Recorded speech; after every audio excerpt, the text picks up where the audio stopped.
Larry has no idea that his engagement is failing back in New York.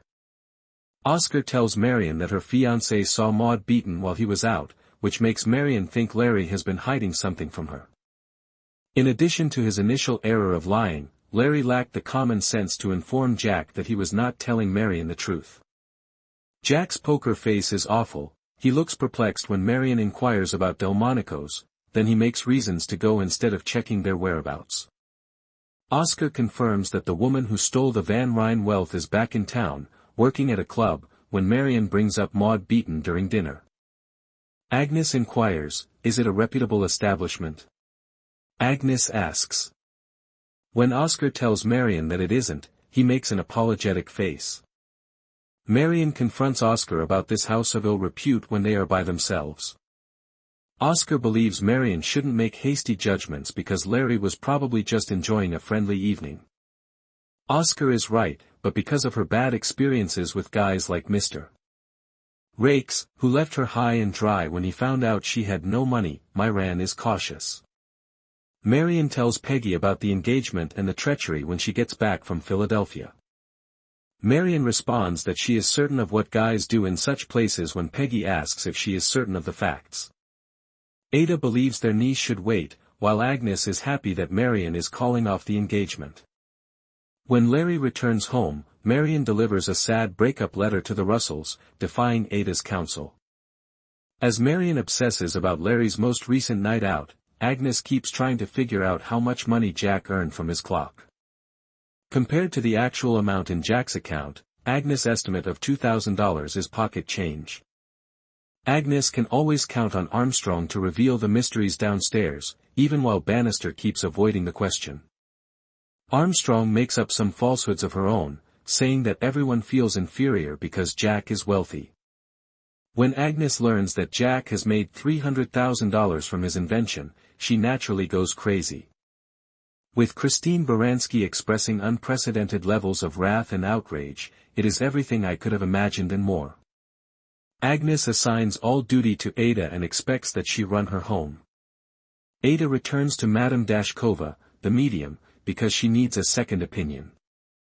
Beyond the veil, the instructions are appropriate: follow your good, pure heart, but they quickly become incoherent when Madame Dashkova inserts a word in Italian, which Luke did not speak. According to Madame Dashkova, Luke's obituary misprinted his first name as Luca. Ada acknowledges that her sister was correct: the entire arrangement is a hoax. When Ada comes home, she collapses into a weeping mess and says she wishes Luke was still there. Agnes demonstrates her kindness once again when she assures her sister that Luke will always be with her since she has him in her heart. However, when Agnes confronts Bannister about owning a Rockefeller in livery, her sassy tongue reappears. Oscar concurs with his mother that Jack's continued employment in their home is strange and inappropriate for both of them. Ada informs Jack that his accomplishments are commendable and that it is now time for him to establish himself in the world once everyone has gone to bed. Jack is leaving in the morning, so there isn't a 2-week notice period. When Jack bids the other employees farewell, there is more sobbing. Until he finds a place to call home, he will remain in a motel. I'm hoping Jack stays on the show. Bridget receives envelopes from Jack for everyone in the family, except Oscar. The money that each of them loaned him to pay for the patent in Season 2 is included, along with a sizable bonus for each of them. Since she hadn't given any money, Armstrong is shocked to get one, and her co-workers remark that Jack is a giving man.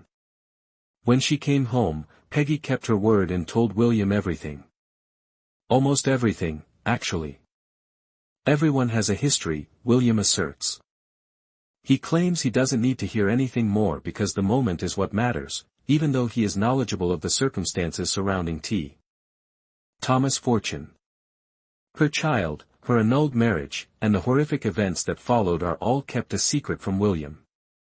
The suffragette is coming to Brooklyn at Peggy's invitation to deliver a talk because the interview with Frances Ellen Watkins Harper, Lisa Gay Hamilton, went so well. Peggy agrees when William asks if his mother, Elizabeth, can come. Elizabeth, however, publicly opposes the suffrage movement because she believes that black men's rights must be upheld first. There's nothing to gain from complacency, Peggy replies. It turns out that his mother would not have come if William had not told her that the purpose of this private meeting was to talk about suffrage. Regretfully, Elizabeth now believes Peggy would not be a suitable wife. Even though Peggy is aware of Elizabeth's difficulties, she tells her mother that she loves William more than she hates Elizabeth. In England, meddling families are still a problem, but Bertha is available to help. Gladys asks if she can find out more about the estate, following her mother's suggestion. Gladys's interest has shocked Lady Sarah, who asks Bertha if she put her daughter through this. Hector appears happy about this development, though. Gladys claims she wants to plant trees to commemorate Queen Victoria's Golden Jubilee during supper, but Lady Sarah assures her that everything is set up. Lady Sarah gets up first to tell the women to leave the table, as she has done on other occasions.